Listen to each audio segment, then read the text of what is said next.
Hello and welcome to Livewire Markets. My name is Anna Dadich. Today we're going to run the ruler over a handful of ETFs across a variety of asset classes. And to do that, I'm joined by Andrew Wielandt of DP Wealth Advisory and Adam Dawes of Shaw and Partners. Gents, welcome. Thank you. Great to be here. Hi, Adam. Hi. Lovely to see you. Lovely seeing you too. Lovely to see you, yes.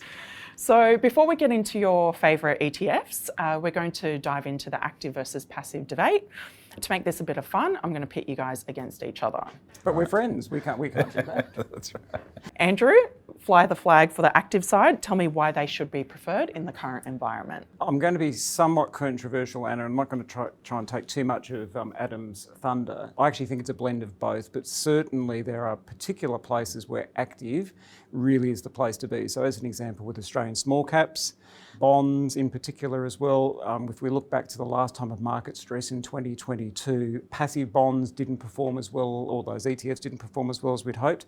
And if you think about how small companies work, companies moving through a particular index, the ETF, the passive ETF will capture them. So let's take JB Hi-Fi as an example. So when I worked for Macquarie, we floated JB Hi-Fi at $2. What is it now? 120, 110. Something like that. Yeah. So as a small cap passive manager, you would have captured a little bit of that along the way, but you don't capture all of it. Whereas an active manager will be sort of trying to pick the eyes out of it, so to speak. There's certainly a place for passive, and my learned friend will make a very compelling argument of that shortly, but there are particular aspects where active really comes to the fore, never mind in particular concerns around Mag 7 and valuation and so forth. So a bit of a barbell, definitely a place for active. Okay, Adam, now tell me why passive is better and active is no good right now. No good? Well, no. I mean, certainly I think passive is something that it does serve a place in the portfolio, especially one for clients that have low balances. So they can then basically get involved into an index, whether it's the ASX 200 or the S&P 500, that's fine. Passive does work better when markets are lower, not when they're high, which we are at the moment. So, and also active managers would have struggled here in Australia to beat the index because of their lack of weighting in Commonwealth Bank or something like that, right? Which everybody missed that move. So when you're passive, you're getting that index and you're getting those weightings and you're getting the uplift. But overall, I think passive has a place.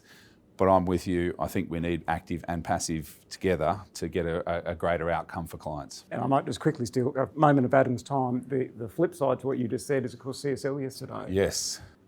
Third largest company. Yeah.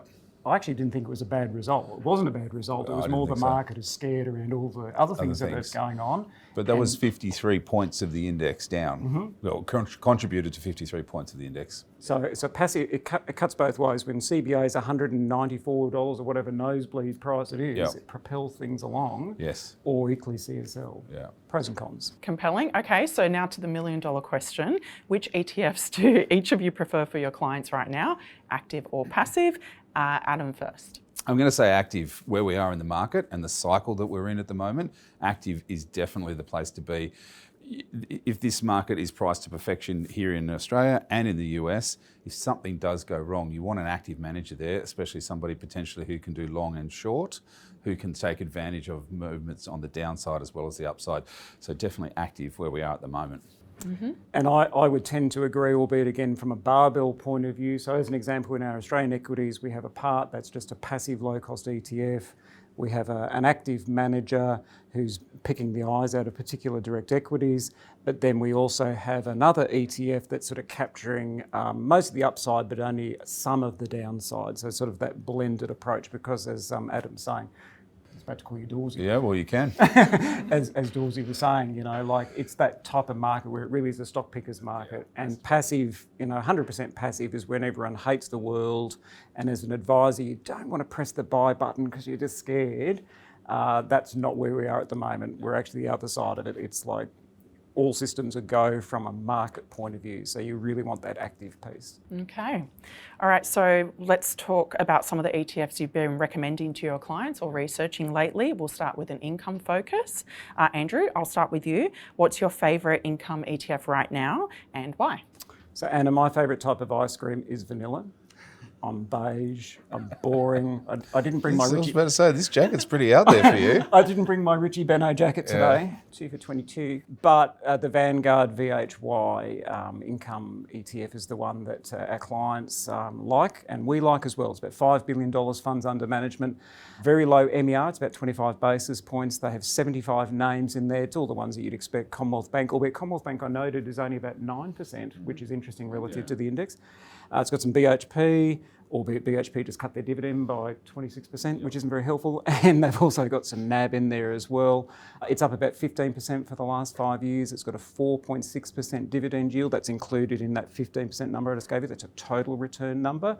So if you're looking for something that's going to give you steady, boring income, pays quarterly, all those big names, very sharp MER, pretty hard to go past Vanguard. Adam, VHY is a staple in many portfolios, but it's focused only on Australian shares.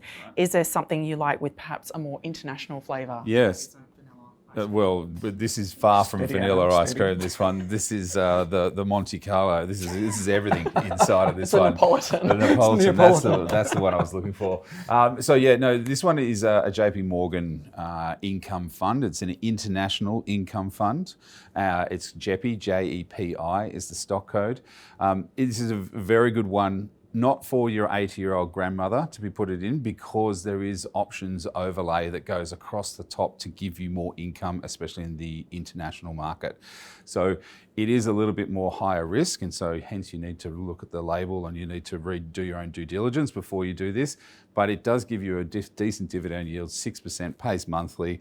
MER is about 0.4, I think, and it does give you that exposure to the international markets, especially the US market.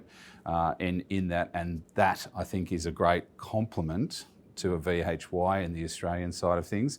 But always read the label, because there is some risk with those options overlay and a little bit of extra cost. All right, let's shift gears now. Let's face it, if you haven't been invested in global stocks over the past 12 months, you've probably missed out on a chunk of performance. So what's your favourite way to get that exposure? Adam, I'll start with you this time. What do you like in this space? So PGA1 is the stock code, or Plato Alpha Global Fund. This is where they are able to make decisions on the long and the short. So when markets are moving higher, they can take advantage of that, but also when things aren't doing so well on the short side. There's about 949 long. There's around about sort of 50 to 60 short in the portfolio as it stands at the moment. It does have a high concentration to the US, because obviously that's where a lot of the global alpha has been coming from. But it does have some other countries in there as well, so it does look quite good. It does pay a decent little income as well, but not huge, but you're getting that global growth, and I think that's what you want it for. So I think they returned 36%, 38% last year, above the benchmark of around 20. So it is absolutely killing it on that. So that's one that we've got a lot of clients in, and it gives us that global exposure, so we really, really like it. Andrew, how have you been getting your international exposure? So we've been using an active manager, funnily enough, and in particular Munro is sort of the manager there. Nick Griffin is a very switched on individual, and his team.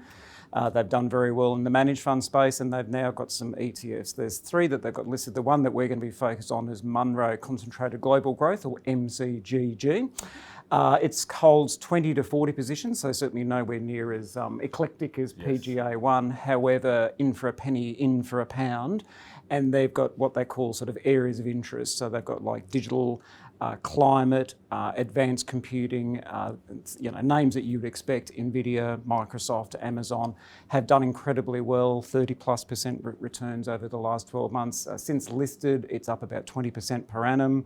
So the rule of 72, of course, the rule of 72 is basically if you divide a number into 72, how long will it take to double? So if they keep that performance going, it should, and past performance is not a future indicator, but they should be doubling every 3.5 years if they can keep it up. Big if. Yeah. But yeah, certainly very switched on individuals, highly concentrated, take a view, don't take a step back, and it's paying off for them. Fees a little pointy ended, but hey, if you're delivering that type of return, who cares? Yeah. Absolutely. How pointy are we talking? Well, there's a performance fee of around 1%, and from memory, it's not too bad. It's about 0.7. Like for an active manager, it's not like there's a couple of others we'll talk about in a minute that is certainly far more pointy-ended.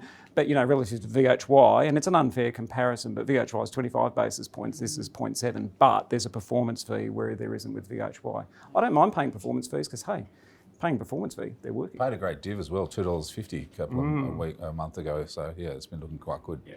Okay, so thematic ETFs have been all the rage lately. There are more than 40 currently available on the ASX, and a recent investor survey showed that more than 50% of respondents are planning to increase their thematic exposure over the coming year. So which thematic ETFs are top of the pops for our guests? Andrew, staying with you, what are you liking in the thematic space? And I just come from a conference yesterday, Anna, so this is hot off the press. There was an active manager there who was quite anti-thematic ETFs, and basically saying by the time a thematic ETF makes its way through, somebody has the brain explosion, makes its way through marketing, makes its way through compliance. Obviously, compliance is first. Again, a special hello to you. And by the time it comes out, it's potentially too late. Yeah, it's done. Yeah. So just be well, certainly the one I'm speaking for. I'm not going to try and speak for you, but the one I'm speaking of, I have a high conviction on. But just to be super clear, you've got to be nimble with these ones, because it might be hot today, but it could be dead to you, stone cold tomorrow. So make sure you're fleet of foot. Yeah, I agree. And I think the thematic side of things is that investors get so wound up in the lithium story, or they get so wound up in the copper or uranium story, and then all of a sudden the world changes, the world moves on, the green story, everybody moves on. And then you're still seeing these ETF, why are you still holding it? Oh, well, I think it's going to be good one day. So you've got to be nimble, and those thematics does change very, very quickly. So core and satellite, in my world, simplistically, 2/3 core, 1/3 satellite. Okay. I agree, yeah, absolutely. And again, coming back to the sort of flash in the pan stuff, albeit I think this has probably got a few more legs. So DFND from Van Eck. It's a defence military ETF. And I should say from the outset, I hope that the products that are manufactured within this ETF are never used. I'm sure we all, they're manufactured, stuck in a warehouse, done and dusted. Reality is, though, the world in which we're at the moment, all the geopolitical concerns, obviously Ukraine immediately comes to mind, the Middle East, potentially some issues in Taiwan, etc. Even here in Australia, we've had navies come down our east coast and give us a special gun salute. So it certainly has the market on edge. So this particular ETF owns a number of global defence companies, Palantir, which is more software, RTX, and also Thales is sort of in its top three. It's up 47% for the last 6 months. It's only been listed since June last year. If I look at the index over the last 3 years, the index is up 50% per annum. So again, potentially coming off a low base. You've now got President Trump saying, hey, I'd like you to spend up to 5% of your GDP. So to me, this is one that will have more legs, but again, you need to be alert to the fact that if there was a ceasefire or a peace agreement in Ukraine, or the Middle East sorts itself out, or China and Taiwan sort of settles down, unlikely at the moment, but should those things occur, global tensions would fall, which I think we all agree would be great. This ETF would come under pressure. But at the moment, heightened tensions, it's on everyone's radar, pun intended. You've got something a little bit different for us. It's an international ETF in a very interesting space. Yes. What is it? So it's a humanoid ETF. The stock code is HUMN, and it's only on I think it's on the New York Stock Exchange. So again, buyer beware. Everybody should be aware that this is going to be high risk. But humanoids are touted to be more in the population over the next, by 2035, they're expecting around about 1.2 million humanoids in the population of the world, which doesn't sound like a lot. But by 2050, there will be 300 million humanoids servicing everything. Now, we've already got a robot vacuum cleaner, right? That does that for us. But certainly humanoids in aged care, there's a vast array of topics and things. And they just had the humanoid Olympics a couple of days ago, where they were doing running, soccer, and testing all these things for humanoids. So What could go wrong? What could go wrong? Could go wrong? There is a thematic there. The HUMN ETF does hold about 12% of Tesla. Okay, so you need What could go wrong? What could go wrong? You need to be aware that you're investing in Tesla in this one. But I certainly think the theme of humanoids going forward is going to be prevalent, and there's lots and lots of research out there. So do your own work before investing in that one. Now, to round things out, I've asked the gents for their favourite alternatives ETFs. Alternatives is a broad church. It includes commodities, private markets, and specific investment strategies like hedge funds. Adam, what's your favourite in the alternative space? I've just gone for a little bit boring and safe, but GOLD, gold. I think as long as Donald Trump stays in power, gold is going to continue to stay high and potentially keep rising. So I think everybody should have at least 5% weighting in their portfolio for gold. It has done very, very well, but we did see some of the large institutions upgrade their numbers on the gold price just a couple of days ago. So they still think that there's still more in the tank on that. It's a great alternative. It doesn't offer income. You are just investing in the commodity, not in the companies, but just the commodity. It's a good one to sit in the portfolio. And because it's just gold bars sitting in the vault in London. Yep, with your name on it. Yep, absolutely. So my name on it. Well, I mean... That's very kind of you. Let's have a chat afterwards. Absolutely. Andrew, bring us home. What are you liking in the alternative space? I'll be sensible now. Look, there's a couple in the alt space. Again, I own this in my own self-managed super fund, and that is L1, LSF. That's Mark Landau. And again, I'm mentioning these managers' names because when you're talking about active managers, it really is the people who are doing, it's their process as well. But that can work two ways. We think about Magellan as an example. Exactly. But when you have a quality manager with quality people around them and you believe in the process, Munro, and now in the case of L1. So LSF, it's had last 12 months, it's only up 8% relative to the market up 12. And you're going, well, that's really interesting, Andrew, but it's underperformed the index over the last 12 months. What's doing? Over the last 3 months, it's up 15% relative. The index is up 3 or 4. So it's really got its mojo. It really picked that lithium turnaround. Overweight in MinRes as an example. So we quite like it. It's up for the last 5 years. It's up around, going from memory here, it's about 22% per annum relative to the index, which is up 13. So again, so coming back to that MER, the MER is quite pointy. It's 1.44%, so 144 basis points. But if you're delivering 900 basis points over 5 years per annum of alpha, of outperformance, I'd happily pay away some of that. And I should have also said it's a long short fund. So in other words, it means it can sort of take a position on something if it likes something, but equally so if it thinks, gee, the banks are expensive, so they were short the banks. That was another thing that's really helped propel their outperformance as well. From memory, they've got 59 open long positions, 20 short positions. So they're playing sort of both sides of it, doing a really good job. So LSF. Okay, Andrew, Adam, thank you for giving some ideas for everyone's ETF portfolio and for joining Livewire today. Thanks for inviting us. Thank you. Thanks, Dawes. Yep, thank you.